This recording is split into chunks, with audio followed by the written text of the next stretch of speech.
but we have new adaptations coming.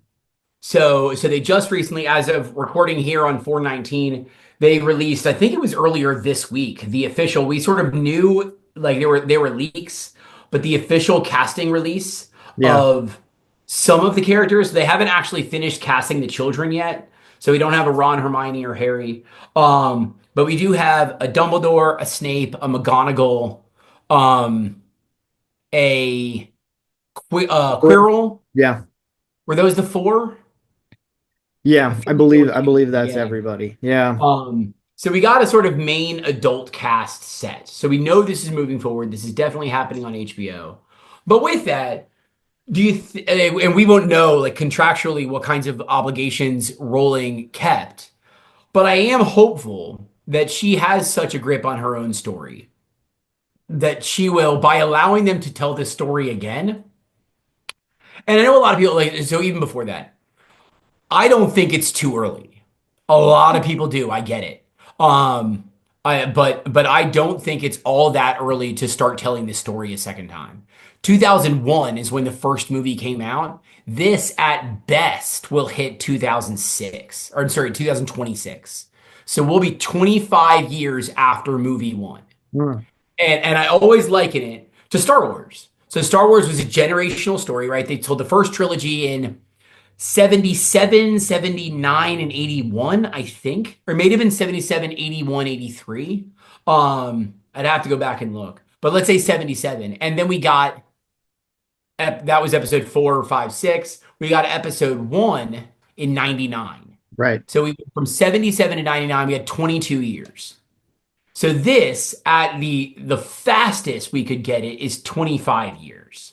Hmm. So further apart than the first Star Wars trilogy to the second is going to be the first telling of Harry Potter to the second.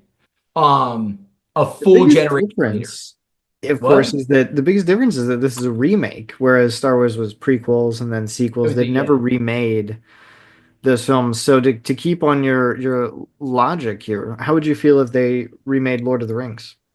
Also, first one came out in 2001, so your time frame It's holds about the true. same. I know. So I would hate it. I know I would hate it. See? Um, but if like somehow this is the main distinction. The original author still has a hand in the telling of that story. That's true. So I have no faith in Hollywood to maintain a faithful adaptation. They will butcher it if they can. Yeah. And particularly they'll superimpose a lot of contemporary politics, regardless of what they are. They will impose all of this other stuff in the movie. Yeah. Um, and it will be massively distracting. It will take it in different directions. Who knows what they could include about the sort of like childhood life at Hogwarts away from your parents. Like they could do all this stuff, but Rowling's still alive. Rowling still has at least one hand, and I hope both hands on that wheel. Yeah. Unlike Lord of the Rings, where we got the greatest movie adaptation from a book of all time, from an author who absolutely loved and committed himself to telling the most faithful story possible. I don't think that could ever happen again. So Hmm. don't touch Lord of the Rings. I don't trust you. I don't know if we'll get another Peter Jackson that's able to tell that kind of sweeping story, or Warner Brothers. Was it Warner Brothers? No, New Line New Cinema. Line Cinema, who is so committed to Um, it. Yeah. exactly. Who's willing to give you a billion and a half dollars to go tell the story right? I think it's about $1 billion. I think it's total production value, but right.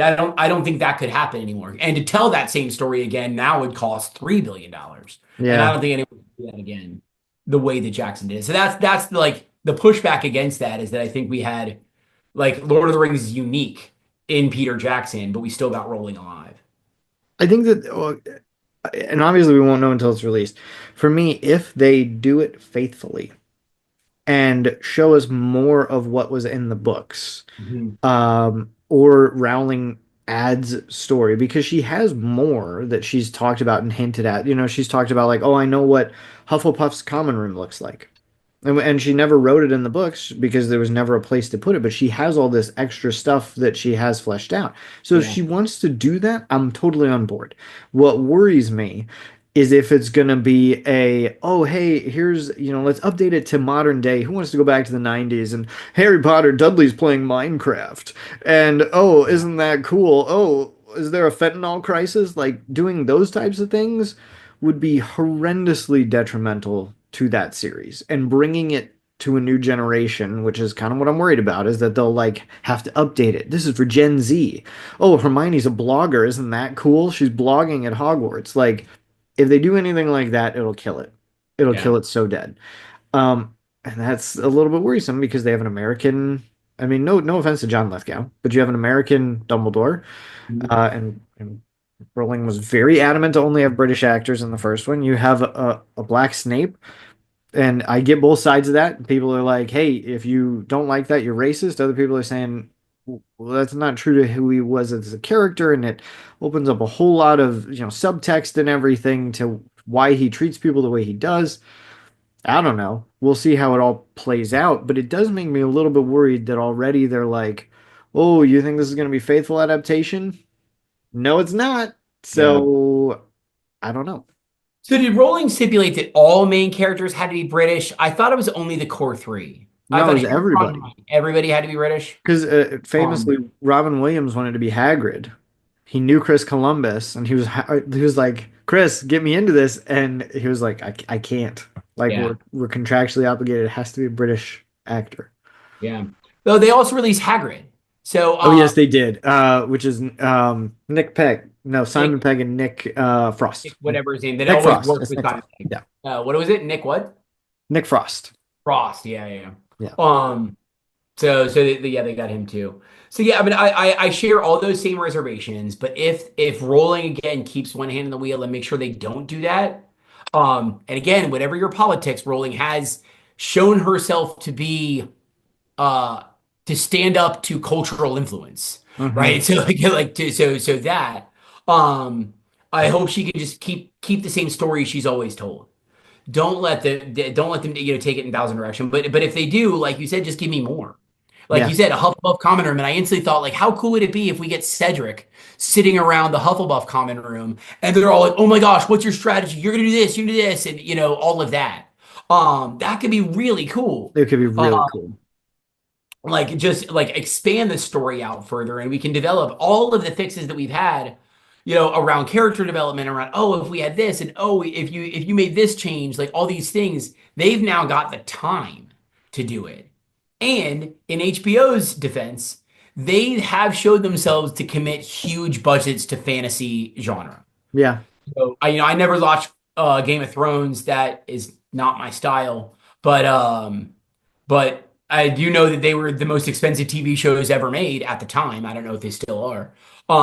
But they're willing to like commit themselves to a show that works yeah, and give it the budget it deserves. So awesome. Rock on. yeah. Um,